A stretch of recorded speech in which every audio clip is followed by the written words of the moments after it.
En mayo de 2003, 30 niños y mujeres ecuatorianos murieron en las profundidades de la selva. Todo fluía como si nada. Si los masacrados hubieran sido blancos, la sociedad se habría conmocionado, pero fueron indígenas no contactados.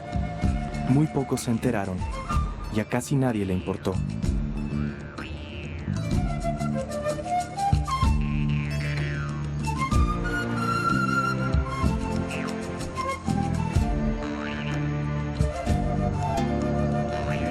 Esta es la historia de los pueblos ocultos. Empieza aquí, en el río Cononaco, en las profundidades de la Amazonía ecuatoriana. Muchos vemos a este lugar como uno de los pocos territorios de selva virgen que quedan en Ecuador. Pero esta selva dejó de ser virgen hace cientos de años. Muchos pasaron por aquí antes que nosotros, llevando un estilo de vida a veces pacífico, a veces cubierto de sangre, y siempre dependiente de la selva. La mayoría de ellos abandonaron estas tierras o desaparecieron, pero algunos todavía viven aquí. La selva es la protagonista principal de una historia incompleta, porque hoy, como siempre, hemos ignorado sus secretos, al punto de conocer más el territorio lunar que a los últimos habitantes amazónicos.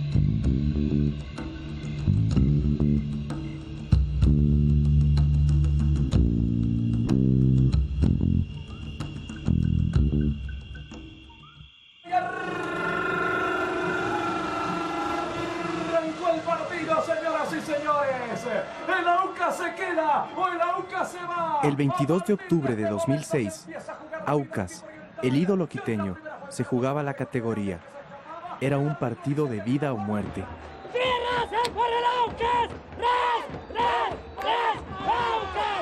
Los hinchas vivían con pasión la caída o la supervivencia de su equipo. A pesar del esfuerzo y las oraciones, el ídolo cayó. El Aucas vive en mi corazón y punto, soy auquista a muerte. Esa tarde, miles de hinchas escribían con lágrimas una página en la historia de su equipo, sin saber que la verdadera historia de los Aucas se ha escrito siempre con sangre. ¿Quiénes fueron los verdaderos Aucas? De repente esta cobija en el día como alfombra y en la noche como cobija. Esta es Coca, llamada también Francisco de Orellana, en el oriente ecuatoriano. Esta ciudad, ubicada junto al río Napo, se ha convertido en una potencia comercial y turística a partir del boom petrolero en los 70s. Pero hace apenas 50 años, se trataba solo de un caserío en plena selva. Colonos, hacendados y misioneros llegaron aquí sin saber que se estaban instalando en la frontera del territorio de los Aucas. No sabemos con exactitud en qué momento la palabra Auca fue utilizada para nombrar a un grupo de indígenas especialmente agresivo que vivía sin ningún contacto con la sociedad. Relatos antiguos de quichuas y colonos prueban que Auca era un término ampliamente conocido hace más de 100 años.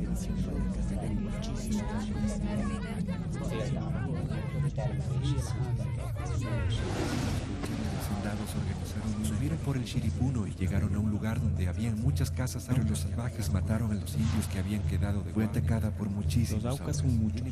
Tienen varios caseríos dentro del bosque. Están divididos en varias familias.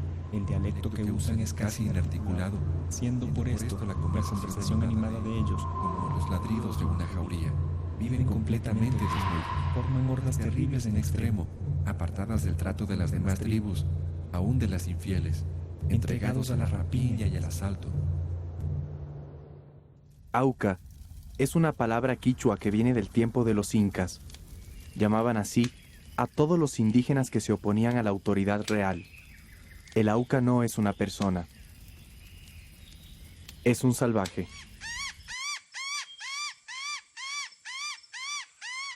Los Aucas sembraron el terror en la selva. Su idioma no se parecía a ningún otro conocido. Vivían en grupos relativamente pequeños, dispersos en un amplio territorio, y en muchos casos, con grandes rivalidades. Los guerreros morían tanto por las balas de los colonos, como por las lanzas de sus parientes. Matar era un acto más de cacería, y un Auca, mucho más que ningún otro indígena jamás conocido, era un cazador. Cuando uno les conoce, ellos pasan horas y horas y horas hablando solo de la caza. Y cuando ellos hablan de la caza, de pronto se ponen a hablar de otra caza y tú te das cuenta que están hablando de una caza humana. Y no hacen ninguna diferencia entre una y otra.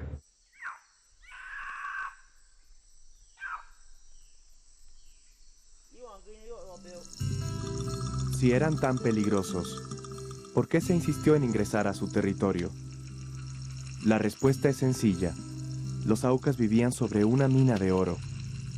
Había llegado la era del petróleo y el Estado no halló mejor remedio que contactar a los salvajes.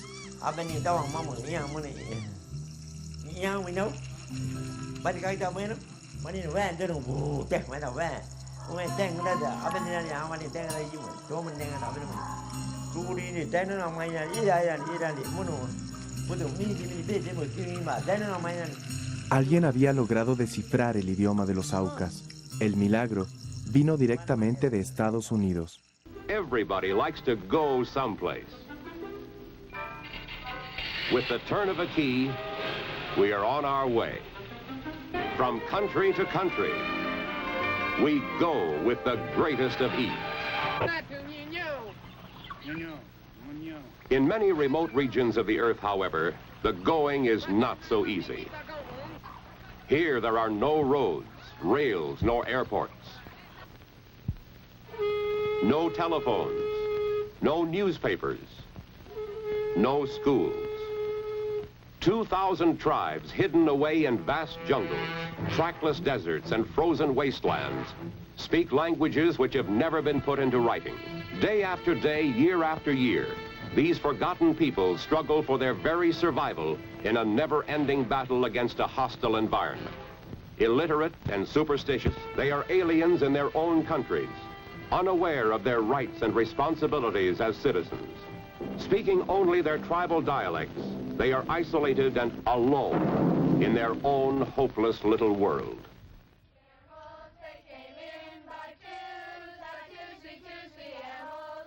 Este era el campamento del Instituto Lingüístico de Verano, o ILB, en la selva ecuatoriana, hace unos 40 años. Sus miembros pertenecían a confesiones del evangelismo fundamentalista.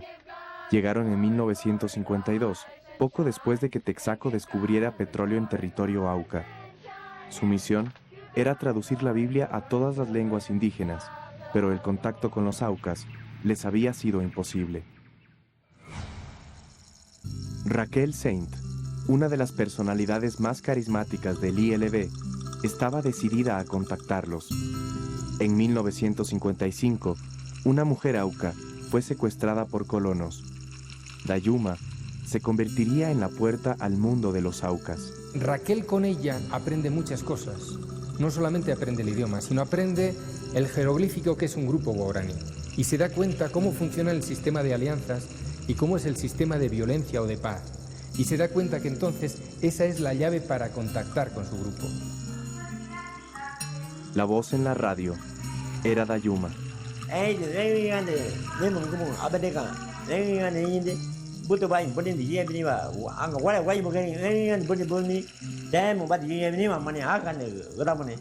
Por primera vez, conocimos el verdadero nombre de los mal llamados Aucas. Se había contactado a los Waorani.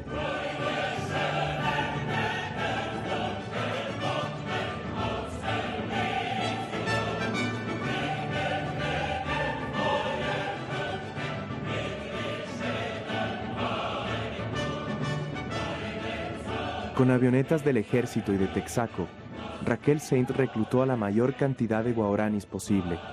Hay una evidente coincidencia que está en todos los documentos, de tres instituciones fundamentales, que es el ejército ecuatoriano, que es Texaco y que es el ILB.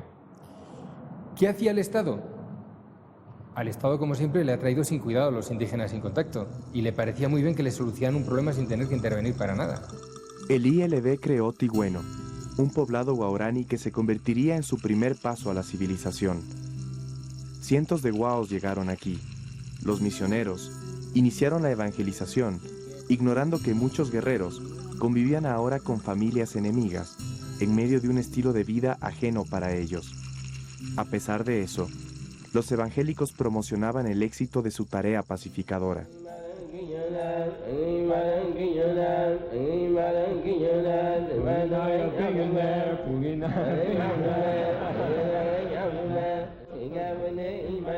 You can believe if you want to. They were exhibited on television and as the star attraction at evangelical rallies in many parts of the world. Casi 50 años después, se pueden evaluar los resultados.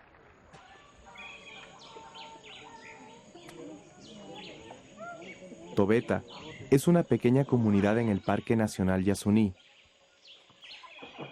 Dabo es el líder y uno de los guerreros contactados por el ILB. Lejos de allí, Tigüino es territorio de Babe, civilizado también por los misioneros evangélicos. Aunque viven separados, Dabo y Babe tienen mucho en común. En primer lugar, son primos. Compartieron buena parte de su juventud en la selva. Tanto Dabo como Babe son guerreros respetados y temidos por los guaraní. Pero hay algo más significativo. Ambos poseen lanzas de un grupo no contactado, lanzas Taromenani. Esta lanza es distinta a la guaraní y para cualquier guerrero es un tesoro. Las bifurcaciones talladas en su punta la convierten en una compleja obra de arte, mucho más letal que la lanza guaraní. Es difícil creer que aún existan grupos sin contacto. Su lanza es una de las principales evidencias de su existencia. Lo que nunca imaginaron los guerreros y artesanos Taromenani es que su arma sería utilizada contra sus mujeres y sus hijos.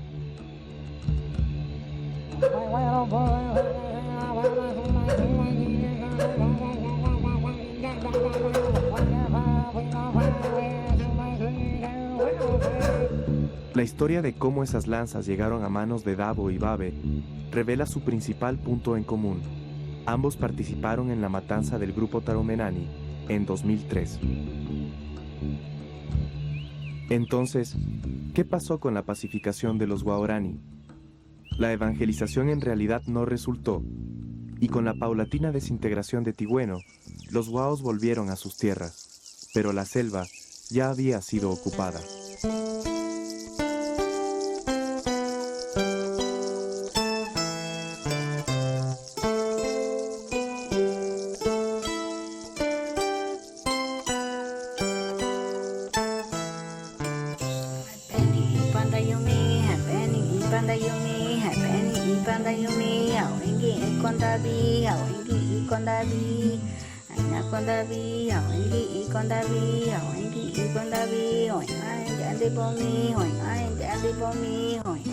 Quemaron toda la ropa de primera vez. Toda mi ropa fue quemada. Todo desnudo, todo me sacaron. Todo quemaron en candela.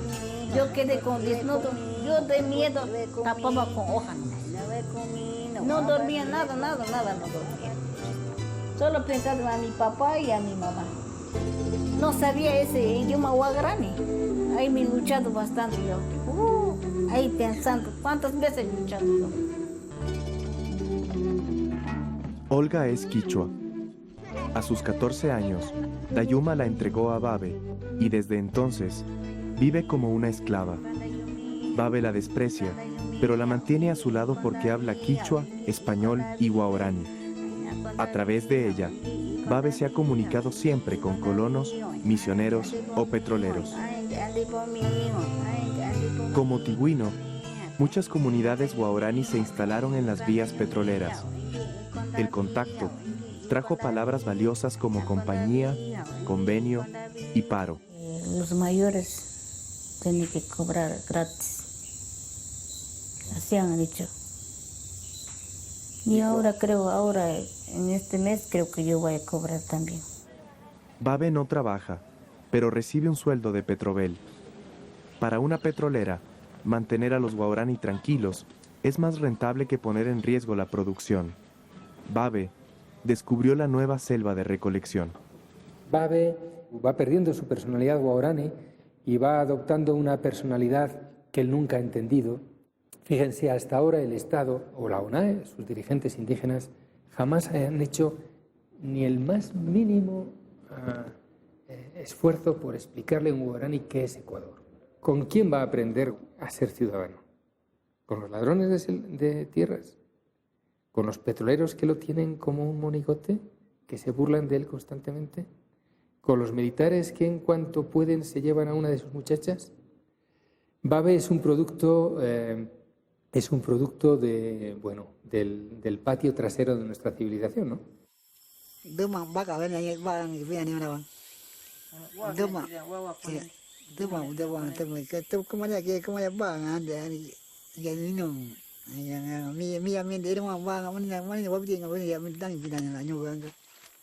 Davo sabe chantajear a Andes Petrol. Todos los días bloquea la vía con una cuerda.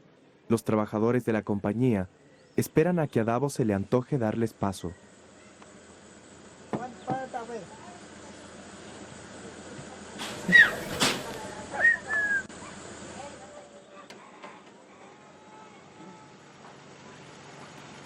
Muchas veces Davo pide regalos grandes, como una camioneta, aunque la mayoría de problemas se resuelven con Coca-Cola. 2 bolitas le traigo. Sí. Pero déjeme pasar. No, puta marica, no. vamos, a sacar ese carro. No te portes tú, ya.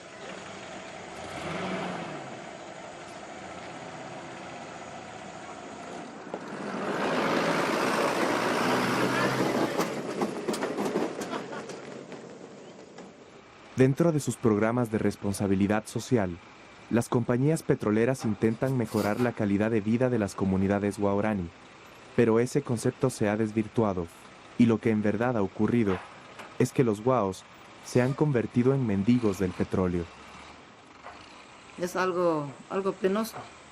Más bien algún tiempo nos dejarán solo con cosas y sin fundamentos. Por ejemplo, yo hablaría sobre de mi papá, de mi padre. Hay veces él cuando ve cosas quiere. Por ejemplo, dice, regálame una cola. Entonces yo le digo, ay papi, ve, mejor dicho, vamos a tomar un tazón de chicha. Las cosas se van extinguiéndose. Y eso me preocupa mucho. La historia familiar de Davo es una de extinción y supervivencia. Su padre fue uno de los guerreros más temidos de la selva y sembró en él la necesidad de matar para prevalecer. Esa naturaleza feroz marcaría el destino de un guerrero que jamás tuvo contacto con nuestra sociedad, su primo Taga.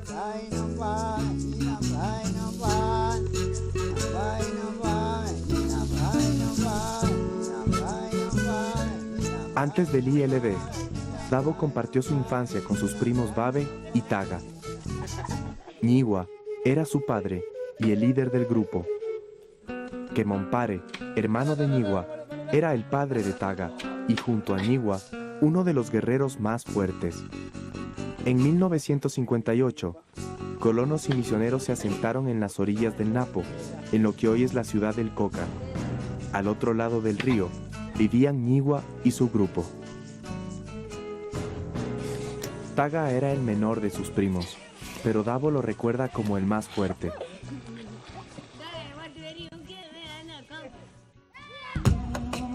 Con la aparición de los colonos, los tres jóvenes pondrían a prueba su capacidad para la guerra.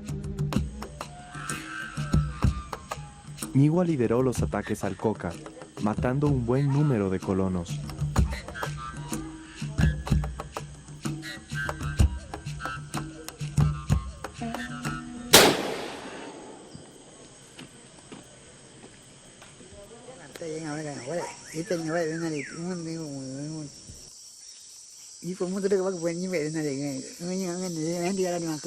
Cuando matan a Ñigua, como siempre ocurre cuando muere relativamente joven un gran guerrero, se produce una conmoción interna muy fuerte en su grupo, hay una especie de pelea por el poder. Durante un momento Kimontare parece que es el hermano del muerto, parece que va a hacerse con la jefatura del grupo, pero Kimontare es muy poco querido.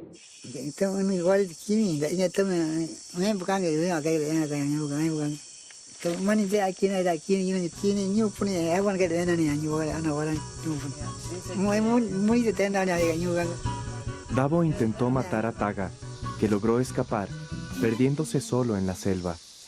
Poco después, el ILB reclutó a Davo y su familia. No hubo más pistas de Taga. La selva había quedado abandonada.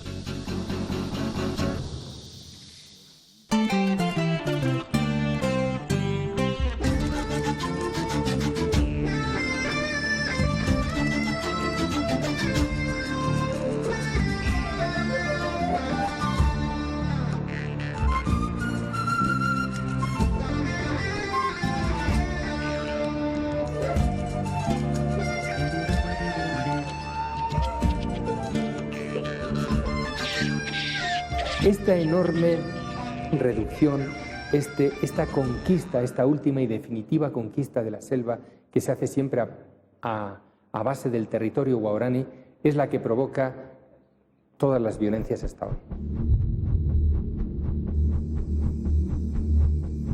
Sin que nadie lo espere, la selva reveló un secreto que se tomó la vida de 3 trabajadores petroleros. Eran los Tagaeri, el feroz grupo de Taga.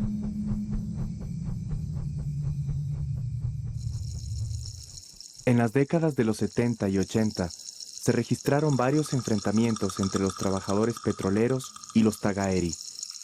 Con los petroleros armados, es probable que muchas muertes jamás hayan sido registradas. ¿Qué ocurrió con Taga? La respuesta podría encontrarse en 1984. Más o menos a las 11:30 topamos a los terminales.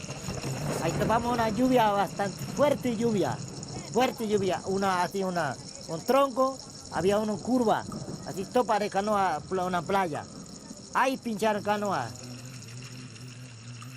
Manuel trabajaba como guía para la petrolera CGG cuando su lancha fue atacada surcando el río Cononaco.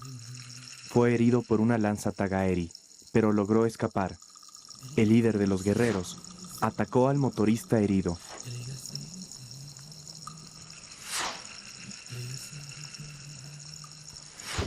Primera no pegó, segunda pegar ya. La última bala ya acabó ya. Ya ella, familia, todo llevó, se fueron ya. Aquel hombre, descrito como el mayor y más agresivo, se internó en la selva. ¿Era Taga ese guerrero?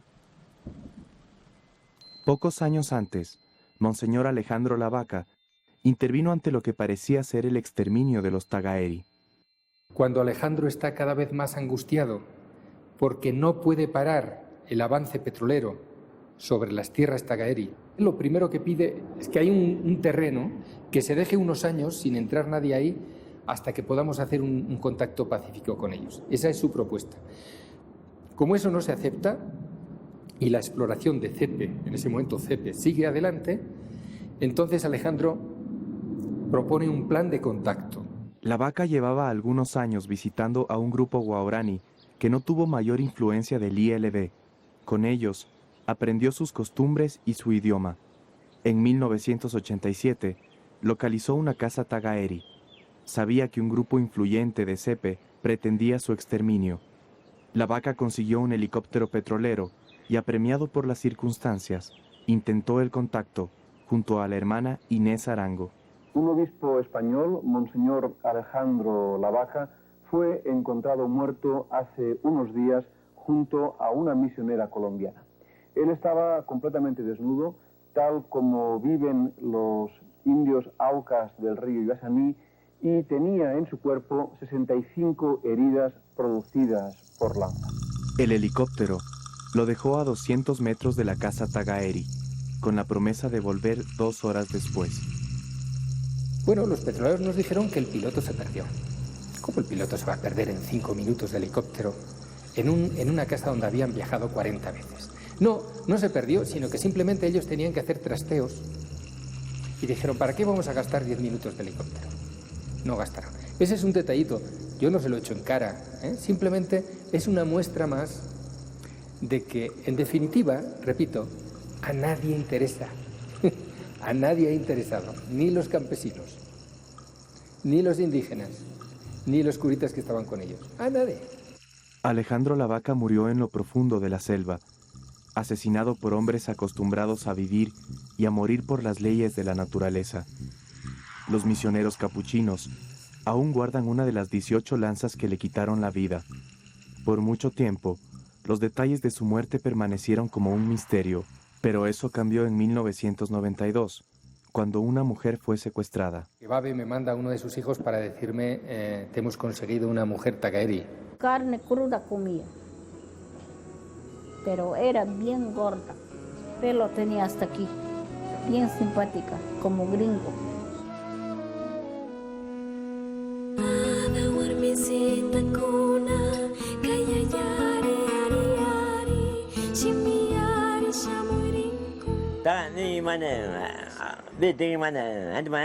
Omatuki nos contó cómo había sido la escena. Ahí nos llevamos la sorpresa de que Alejandro había hecho un contacto, y Inés habían hecho un contacto pacífico con el grupo Tagaeri, que habían estado varias horas con ellos, que habían comido con ellos, que se dieron cuenta de que dentro del grupo Tagaeri había bastante tensión. Las mujeres Tagaeri querían hacer el contacto con los de fuera, porque estaban muriendo demasiados, porque estaban viviendo mal. Omatuki dijo que el contacto fue pacífico al comienzo. Si fue así, ¿por qué los Tagaeri mataron a La Vaca?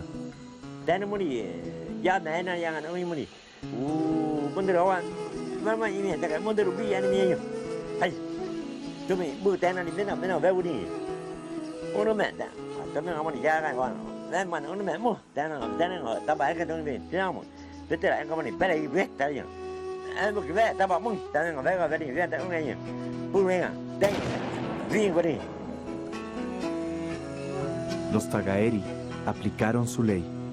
Alejandro e Inés pagaron por la muerte de Taga. Alejandro, como he dicho otras veces, se metió en un campo minado que él no conocía. Pero los petroleros sí lo conocían. Es decir, los petroleros nos negaban sistemáticamente la información. Omatuki aclaró algunos vacíos, pero había algo más revelador. Aseguraba no ser Tagaeri.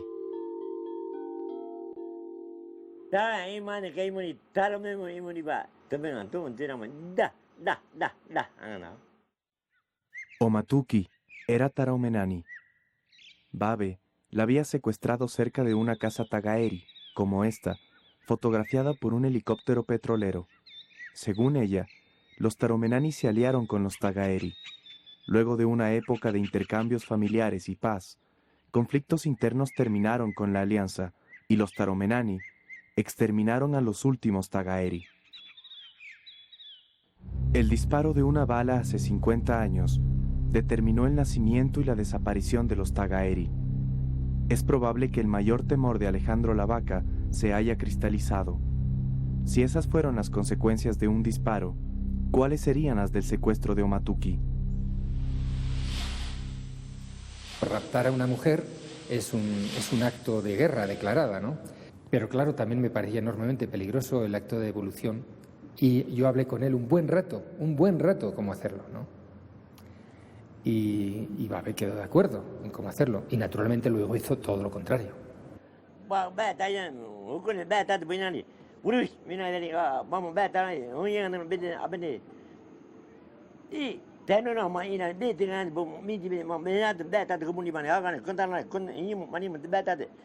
Entran en la casa, cosa que no deben hacer.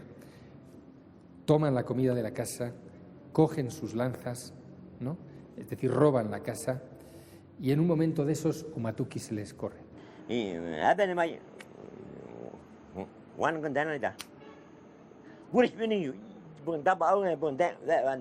11 años pasaron para que Babe vengue la muerte de Carlos Omene, pero esa no fue la única razón para atacar a los Taromenani.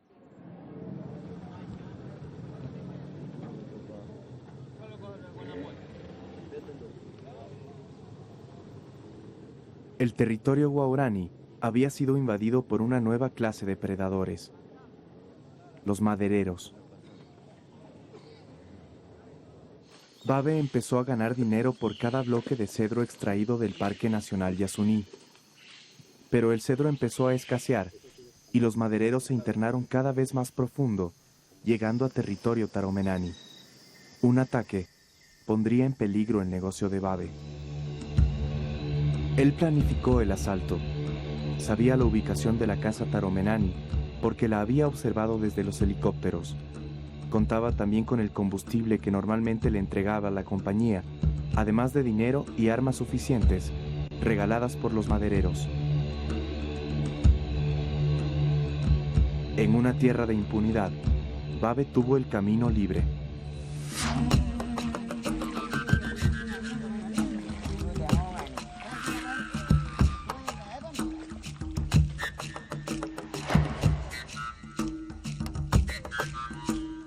En mayo de 2003, 9 guaurani emprendieron la expedición que vengaría la muerte de Carlos Omene y facilitaría el negocio maderero.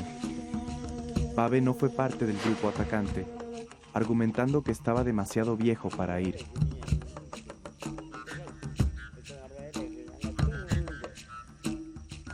Los atacantes navegaron un día en lancha y caminaron 3 más hasta dar con la casa taromenani. De acuerdo a sus testimonios, dentro de la casa solo habían mujeres y niños. El único hombre adulto reposaba herido sobre una hamaca.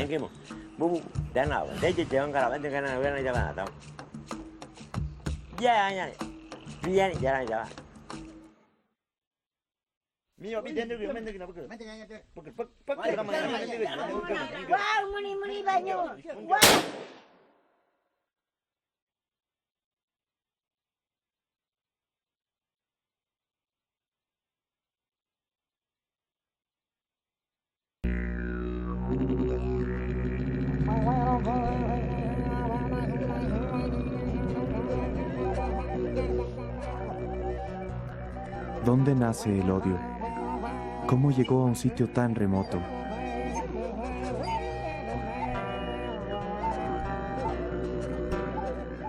Para un grupo pequeño como los taromenani, la desaparición de 30 mujeres y niños es una sentencia de muerte. Fue un acto cobarde, que nada tiene que ver con las leyes de la selva. Después de muertos, los cuerpos fueron lanceados y la casa quemada.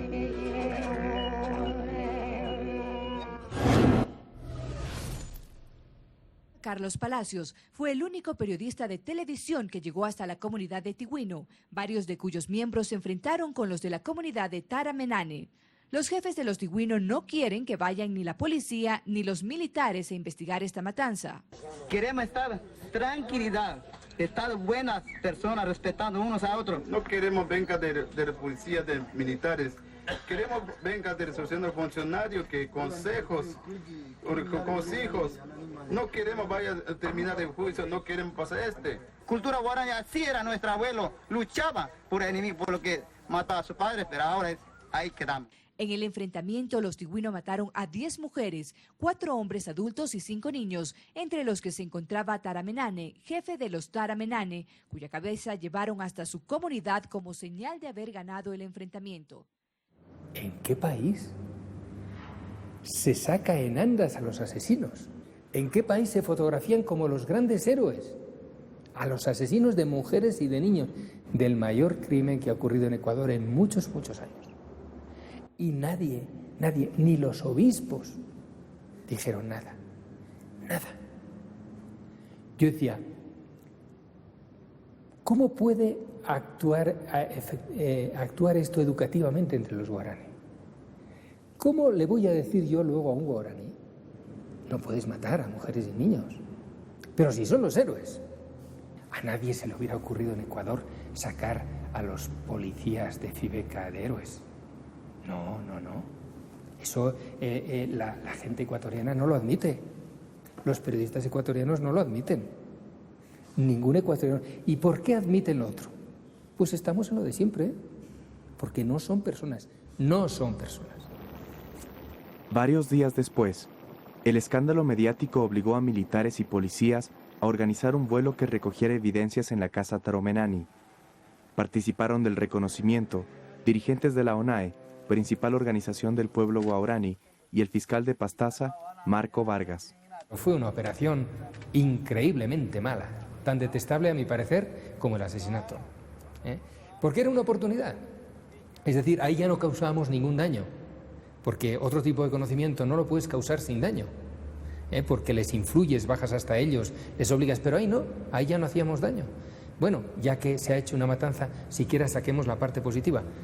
Tampoco la sacamos. El fiscal declara que no puede hacer las investigaciones porque a los indígenas se les quemaron las cédulas. Tal vez no se entienda o el señor se quiera reír del prójimo. Cuando hablamos de pueblos no contactados, son justamente eso. Los señores no están cedulados. La ONAE argumentó que la matanza obedecía a sus leyes y que no le correspondía intervenir al Estado. Y el Estado no intervino.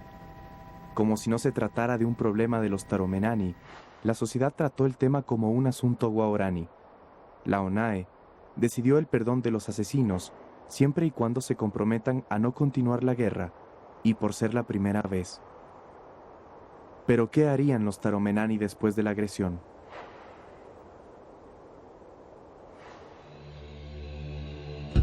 Esto es lo que queda de un maderero colombiano, ajusticiado en la selva.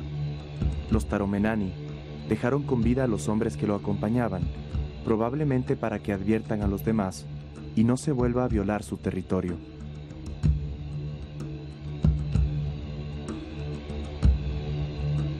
O sea, nosotros íbamos bajando y propiamente ellos subían, como somos conocidos, nos pararon un ratito, dijeron tengan mucho cuidado, que en vuelta nos atacaron los no sé pues cómo le dirán los Taromenani, les dicen pues no. Pasando la troza del árbol, me rebalé vuelta por atrás. A lo que me jalé vuelta y pegué la carrera, ahí me dañaron a mí. Él es Andrés Moreira, recuperándose de un lanzazo en la espalda. Su compañero William Angulo fue lanceado 3 veces, no pudo superar la infección y falleció. Su madre vendió lo poco que tenía para costear el traslado de su cuerpo y entierro en Esmeraldas. Andrés sobrevivió y regresó a su familia, a la supervivencia. Estos campamentos se filmaron poco después del ataque, a solo 13 kilómetros de una casa Taromenani. Cientos de ecuatorianos y colombianos arriesgan su vida por $8 diarios en la extracción de cedro del Parque Nacional Yasuní, un área supuestamente protegida. De las tribus no conocía nada de esto. ¿No? No. ¿No te da miedo saber que de pronto podrían aparecer por ahí unas personas y matarles? No siento ningún temor, ¿para qué voy a decir? 4 años después de la matanza, la historia se repite. El puerto pasó del río Tigüino al Shiripuno. Babe dejó de beneficiarse de la extracción ilegal, que ahora se da en territorio de Manuel Cahuilla. Él es el nuevo cacique guaurani, protector de los madereros. Ellos dicen ahora, el maderero a mí me está dando plata, ¿el ministerio qué me da? Entonces, como el ministerio no me da nada, el Ministerio del Ambiente, el ministerio no me da nada, el ministerio no puede entrar aquí en mi territorio y no puede regular. Para combatir la extracción ilegal de madera, se necesita un ejército. Y este es parte del equipo con que cuenta el Parque Nacional Yasuní para su protección. Hemos insistido más de una vez el apoyo a la brigada, a la marina, para que nos apoyen en los operativos, en los patrullajes. Sin embargo, la excusa ha sido siempre es que no tenemos, si ustedes nos dan la logística necesaria, nosotros vamos. Nosotros no tenemos recursos, es lo que nos han dicho siempre. El mapa del Parque Nacional Yasuní revela una historia de impunidad y muerte. Alejandro Lavaca murió cerca del río Tigüino.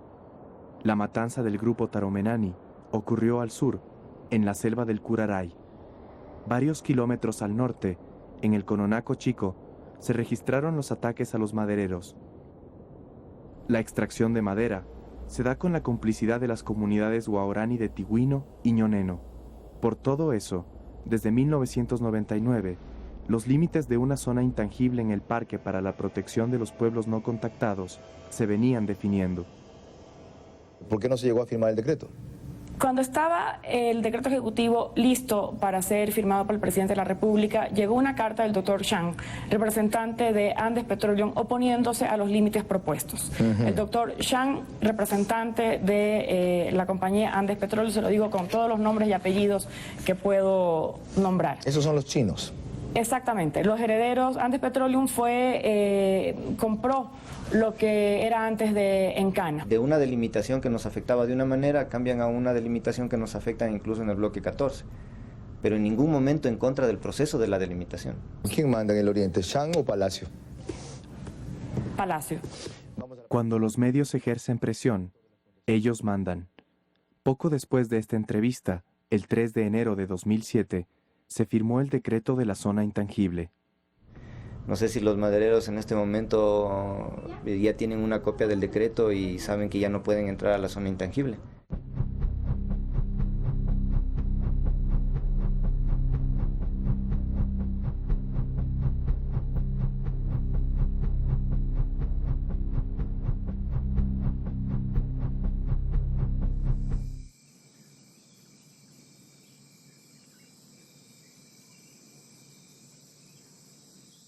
Niños de la Nacional Guaraní, ¿por qué viven enfermos, con fiebre, dolor de cabeza? Por el río que está bajando contaminación.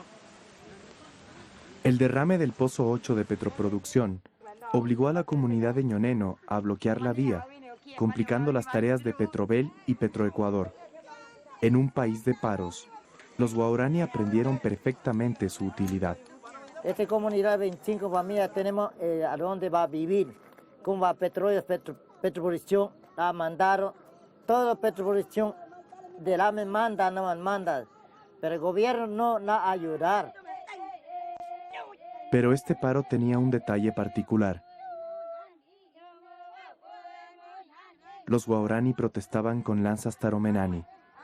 Caruen, sí. Él trajo 14 lanzas. Pocos días después de filmar estas imágenes, se corrió el rumor de que Manuel Cahuilla había ingresado a la selva para vengar a los madereros. El escándalo fue nacional. Todos se reunieron: ministros, prensa, ecologistas, dirigentes, policía, militares, y todos hablaron. La zona intangible no es una protección nuestra, es un derecho de los pueblos ocultos. Por tanto, se requiere un trabajo con apoyo de las Fuerzas Armadas. Nos dijeron que no nos podían dar el permiso porque primero tenían que contar con su bene. Decir que la institucionalidad del Estado se haga presente. Es darse cuenta que estamos aquí ante un caso de genocidio. Contamos con los recursos, con los medios que son indispensables para ese tipo de tareas. Emergencia, pido a ustedes como autoridades, ayuda, si no, yo voy a decir como guerra, para que defiendan propio hermano. Me pareció inconcebible que 3 ministros fueran al Coca. ¿Y cuál era el gabinete de asesores de los ministros? Se le manda al ministro a ser un investigador. El ministro no está para investigar. No puede perder el tiempo en eso, me imagino. Tampoco está para asistir a una asamblea popular, donde la mayor parte de la gente tiene una gran voluntad y un absoluto desconocimiento. Esa tarde, el ejército prestó uno de sus helicópteros. Volamos a Tigüino en busca de evidencias que confirmaran o descartaran el rumor. Los ministros se encerraron en una oficina de Petrobel, mientras la prensa observaba un clásico de fútbol guaraní, Bataboro contra Tigüino. Luego al puente del Chiripuno, donde el ministro de Defensa pudo comprobar el delito: madera apilada en bloques, las lanchas, los participantes del negocio, y hasta presenció a una guaraní cuando se enoja.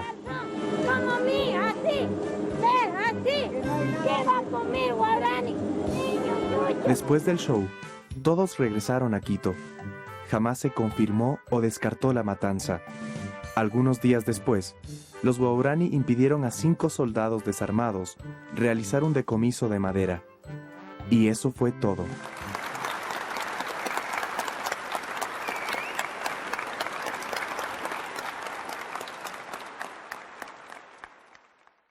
Vamos a poner una denuncia porque se ha cometido un delito contra el medio ambiente, que es la tala ilegal de madera y obviamente la destrucción de bosque nativo. Lo que queremos es que vayan haciendo las investigaciones, vayan determinando autores, cómplices y encubridores, y que una vez que se formen el juicio procedan a la instrucción fiscal. Esperemos que sea inmediato y que no tome un año, no, que nos tome tal vez un mes como máximo. ¿Usted no se va a amilanar? Para nada, no, tenga la certeza que no, nunca lo he hecho. En todas mis funciones públicas que he desempeñado, jamás me he amilanado ni pienso hacerlo. Hasta la edición de este documental, se presentaron 5 denuncias en la Fiscalía del Coca relacionadas al comercio ilegal de madera. Los nombres de los integrantes de la mafia maderera son de dominio público, pero nadie ha sido detenido. Pareciera que nos estamos encontrando con un monstruo al cual no le terminamos de encontrar la cabeza, porque los fiscales poco o nada hacen respecto a hacer seguimiento a las denuncias que se han presentado. A ese monstruo el Ministerio del Ambiente no le encuentra cabeza. No tengo un dedo acusador para poder iniciar acciones contra un hombre. Tal vez el monstruo no es un hombre, pero sin duda tiene una cabeza mucho más astuta y clara de lo que parece. Las lanzas encontradas en el cuerpo de Alejandro Lavaca representaban una herramienta de estudio, pero fueron repartidas como un souvenir entre los soldados. ¿Por qué el ejército no investigó o compartió información vinculada al hallazgo del cuerpo de Alejandro Lavaca en 1987? El ejército organizó el sobrevuelo para levantar evidencias del asesinato de los Taromenani en 2003. Acudieron representantes de los asesinos y un fiscal más interesado en fotografiarse que en las evidencias. ¿Por qué el ejército no incluyó a ningún experto en aquella operación? Yo le dije al señor comandante en ese entonces, el coronel Fuertes, le dije: vea, señor comandante, yo trabajo para el Parque Nacional Yasuní. En el parque me están robando la madera, porque esa es la palabra. Y yo necesito llegar allá y cogerle al infractor. Me dijo: vea, lamentablemente esa no es mi responsabilidad. Lo mío es cuidar la soberanía nacional. El ejército dice que no tiene recursos para detener el comercio ilegal de madera. Pero entonces, ¿por qué sí los tiene para frenar un paro a pocos metros del puerto maderero? Operaciones ineficaces, secretismo, sobrevuelos que no cambian nada y mentiras son algunas evidencias que delatan la cabeza del monstruo. El ejército es el principal representante de un Estado que brilla por su ausencia. Para los uniformados, la soberanía radica en la industria petrolera, su razón de ser, su prioridad en la selva. Yo vi entonces lo que es la superioridad amable, ¿no? que es la muerte helada, ¿eh? Es decir, yo soy enormemente amable contigo, me han educado para... soy así, ¿no? Me han educado para esto, pero tú te puedes morir y yo seguiré sonriendo exactamente igual.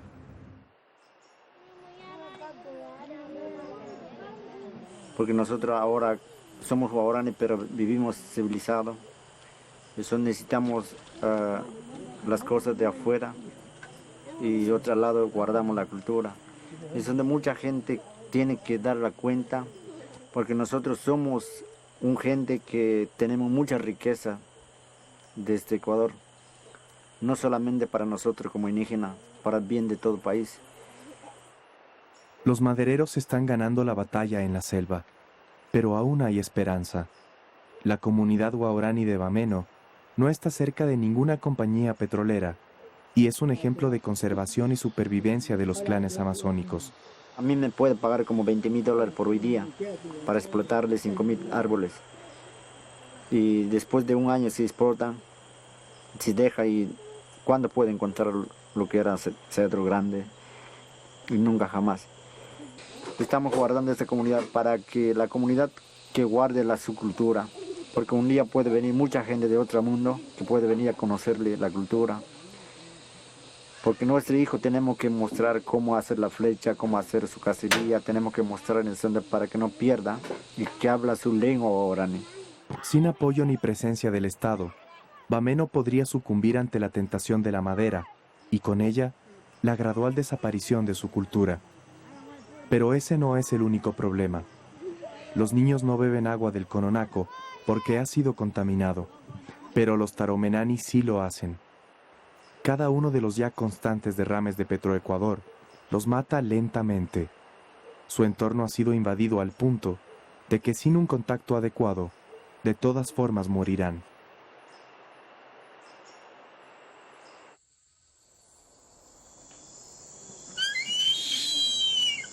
Poco antes de terminar nuestro viaje, filmamos un águila capturada por los guaraní. Es una de las aves más raras y bellas que hemos visto.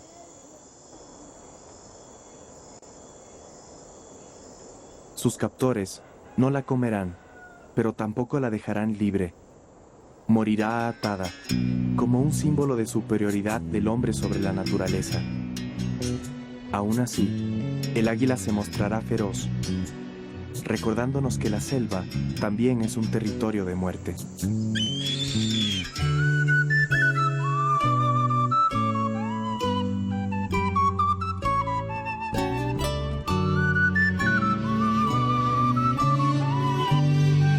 Uno podría pensar que la vida de 300 personas sin contacto no es una prioridad, que más gente muere en las ciudades, que tenemos problemas más urgentes que resolver.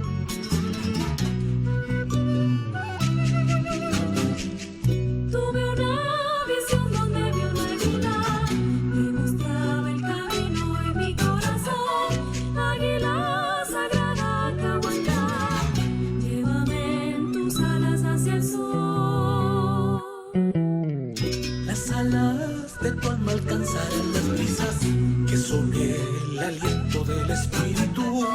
Águila, enséñame a mirar más alto, cura mis alas rotas con amor. La historia de los pueblos ocultos sigue siendo un misterio que tal vez nunca se revele, porque hablar de ellos es hablar de nuestra capacidad para destruir y luego olvidar. Es hablar de nosotros, de una sociedad inmóvil ante el exterminio de sus tesoros.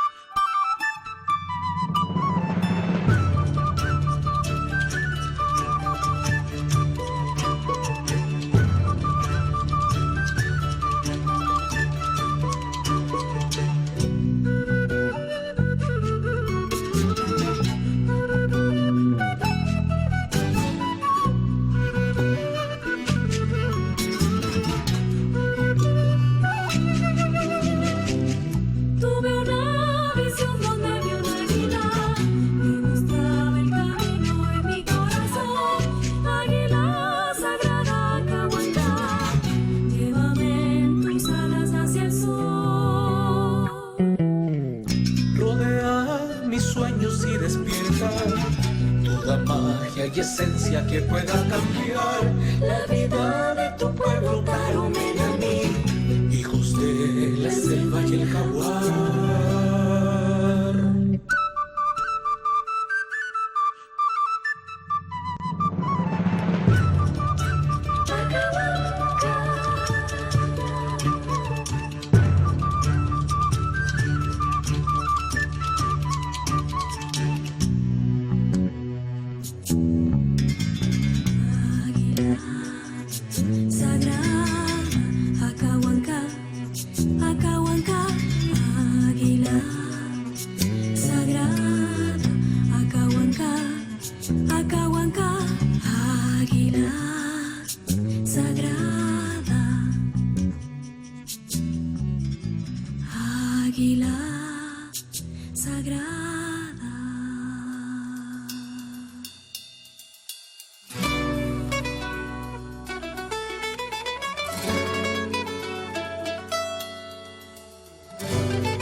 De muertos que escriben con sangre promesas, otro latido tirado en la acera, otro estallido, otra guerra, otra vez el sur agonizando, buscando a la virtud en el asfalto, otra vez nos despierta el llanto de una voz que grita sin tocar tus manos y tú.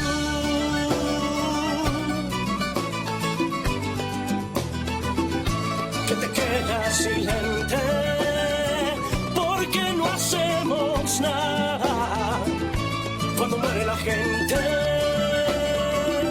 Y tú que me miras distante, dame ajeno al dolor, al frío, al hambre.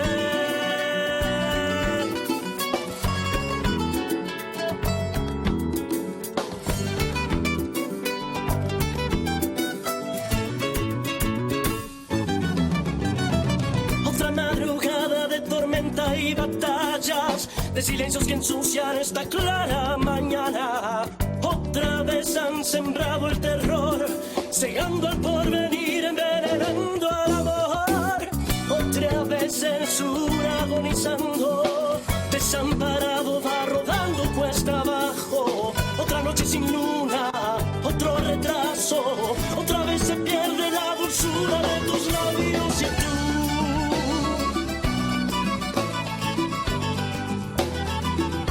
Que te quedas silente porque no hacemos nada cuando muere la gente. Y tú que me miras distante, tan ajeno al dolor, al frío, al hambre.